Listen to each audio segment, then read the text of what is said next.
James, thanks for that. Joining me now, Republican North Carolina Congressman Mark Harris. Congressman, welcome back to the show. Hey, Rick, it's great to be with you this evening.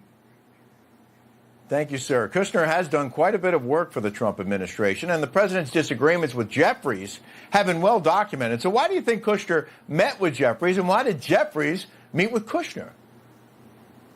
Well, you know, Rick, it's my understanding that Jeffries and Kushner have known each other for some period of time, and they have actually worked together. In the first administration, they worked together at length on some criminal justice issues together. And reports that I've heard is that even in the meeting that they had just recently, that they talked about some of these issues of immigration and some other things that are going on, and maybe more justice reform and housing and those kind of things. I don't really know. I wasn't part of the meeting, but I do know that President Trump has tried to work across the aisle. He certainly did in his first term. And again, Jared Kushner was part of that and evidently got to know him at that time. So I don't know the ins and outs. I haven't heard the full story. I haven't heard Kushner speak about why he did it. But I just imagined that it was just they've known each other and they were just having a conversation. Well, conversations are good.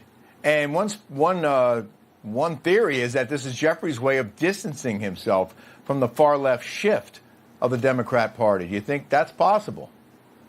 I think that that's given Jeffries a lot of credit for being pretty smart, because I think he's recognizing that there is a real issue within his own party, a civil war that has broken out in every way. And I think it's going to, that time is coming when he's going to have to deal with these that have been elected in these blue districts and that are part of that DSA, the Democratic Socialists, or as we know, are just communists. Flat out, and he's going to have to deal with them. They're going to be in his caucus next year, hopefully in the minority, because I think the speaker was exactly right. You would not be wise to bet against the Republican majority that's there now. And I think that was some very wise words coming from Speaker Johnson. Well, Congressman, speaking of political divide, and it's huge, the fate of the Save America Act remains in limbo. Now, I know your colleagues in the House have passed it multiple times, despite Democratic opposition, but it stalls out in the Senate every time. Is there anything the GOP Senate Majority Leader John Thune can do to get that SAVE Act across the finish line in the upper chamber and onto President Trump's desk ahead of the midterms, which are now just 71 days away? I think everybody has tried everything they can do to convince John Thune to take some action, whether that was to hold the Senate in Washington throughout the whole month of August instead of taking recess to deal with the Save America Act. He chose not to do that. Whether they used the talking filibuster to force the issue, they chose not to do that. It's unfortunate. I think the American people are very disillusioned and disappointed at how we have seen the dysfunction of the Senate. And it reflects poorly on all of us. And that frustrates people like me, which, to your point, I have voted for the Save America Act 4 different times.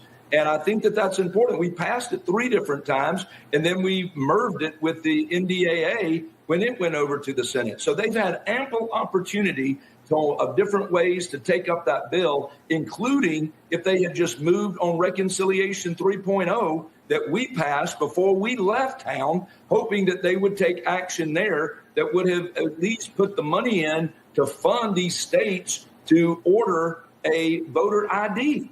I mean, again, it's very important that it get passed. I think we've got to keep applying the pressure as much as we can.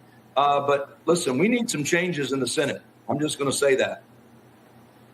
Okay. Well, I mean, it does point out a key issue with the way our government works when the vast majority of people across America want something and the upper house can't get it passed. But more on that later. I want to ask you about tomorrow's special election in South Carolina, where Palmetto State voters will be casting their ballots for a GOP U.S. Senate primary runoff between Senator Darlene Graham and Congressman Ralph Norman. Now, 2 weeks ago, Graham received 33% of the vote. Norman got about 25%. Do you think Graham's name recognition as the sister of the late Senator Lindsey Graham and the backing from President Trump will earn her another victory tomorrow and a spot in the general election in November? Well, I'm going to tell you, Rick, I mean, Lindsey Graham, no secret, worked tirelessly for the people of South Carolina, did a phenomenal job as a leader in the Senate, certainly was loyal to President Trump, one of President Trump's closest friends. And Darlene, of course, was the appointment of the governor to fill this seat. But the voters of South Carolina have a real option tomorrow when they go to the polls and a real choice to make. And frankly, from my money, I'm supporting Congressman Ralph Norman simply because of the experience that he brings to the table. When you talk about a proven track record, he has that. I mean, he has been a support of the America First agenda every step of the way. I feel like that he's going to make a great U.S. Senator, solid fiscal conservative. And I think it's going to be an important decision for folks to make. I get it. President Trump and even Senator Scott have come in supporting strongly Darlene, and they have every right to do that. And I have the utmost respect for President Trump and for Senator Scott. But I just believe that these are serious times we're living in, and you need a proven track record. And Ralph Norman has that track record. And so it's just one of those things with experience. And there in that debate, when she was asked about national security, and her response was, well, national security, that's not my thing. Listen, it's got to become your thing. And it needs to be your thing even in the first weeks that she's been in the United States Senate. I just believe it's time that the folks from South Carolina choose somebody that's seasoned, somebody with experience. And my hope is that it will be Ralph Norman. Now, it's going to be close, and it's going to all come down to turnout all over the Palmetto State tomorrow.